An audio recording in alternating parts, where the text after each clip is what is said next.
what do you mean by that? What caused you essentially to spread from the road? What were you trying to accomplish in creating a wider security zone than simply the transit? Well, you know, vice just protecting the physical movement of the vehicles. I guess from my perspective, it was, you know, initially I think we started by saying we need to, you know, be able to secure 1,000 meters off the sides of the road, because we were really just trying to prevent complex attacks from occurring, not just an IED, but an IED followed by mortar, followed by small arms fire, followed by an assault force, because there were those events that did go on. And I was, this wasn't long after the kids from the 10th Mountain were grabbed as hostages. I was afraid, you know, we had 6 vehicles out there, they're escorting 40 trucks, and, you know, having 8 convoys back to back to back throughout the night. I was concerned that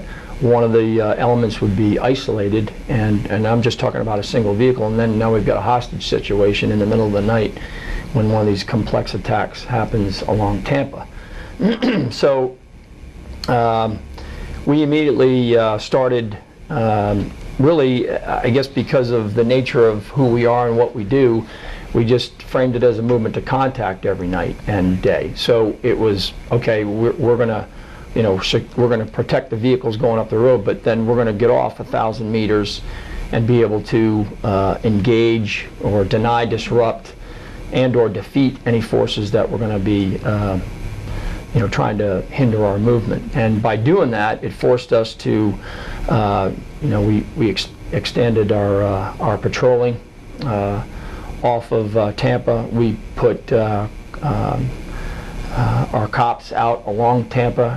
When we first got there, we had 5. We shrunk down to 3 because we found them to be in better positions. And you know, and out there it was really a combined arms fight. They had human collection teams, and they had, you know, they were doing CMO operations. They were engaging the tribal sheiks. They were talking with the police. The Iraqi highway police at the time when we arrived was really non-existent. I mean, they were almost the, you know, they were the cops that showed up at the police station and said, hey, you go to the highway today. And, you know, because they were left out there effectively alone and with no vehicles, no uniforms, barely any ammunition. Well, we really started talking to those guys and getting them to, well, I guess collectively we were saying, hey, look, these guys need some help.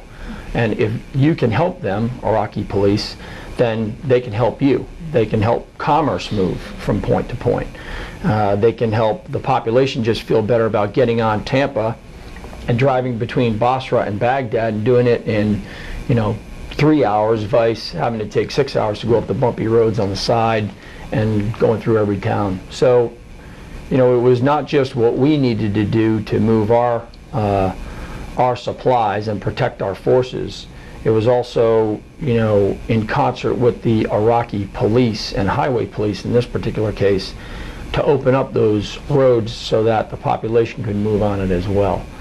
And that's, I think that coupled with our, you know, the relationships that we have with each of the BCTs as we moved around through Iraq were critical to the success of this. I mean, I think the coordination of intelligence sharing, the coordination of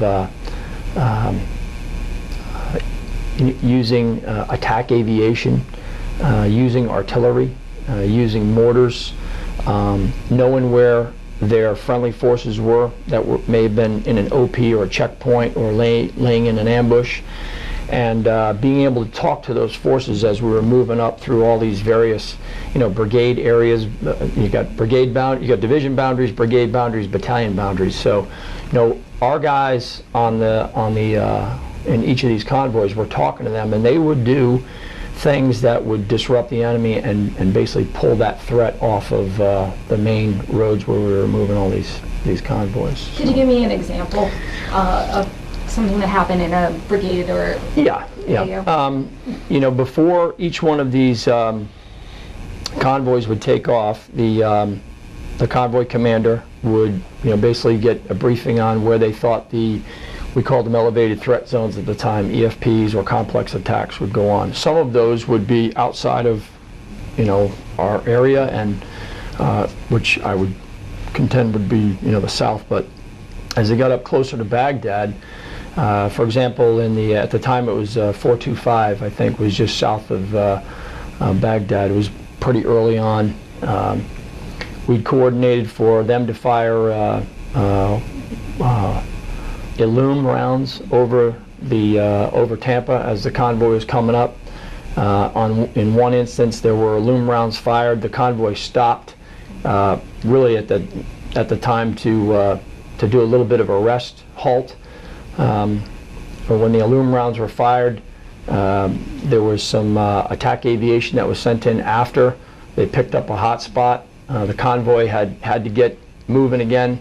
It picked up and started moving. They were engaged, and the convoy then stopped, re-engaged the enemy, but then called in the attack aviation that was actually working for 425 at the time. But because of the coordination that was done, now we had attack aviation over the top of this, an enemy cell that was out putting in an IED, EFP, running a complex attack, and they were killed. And there was a number of events that occurred like that.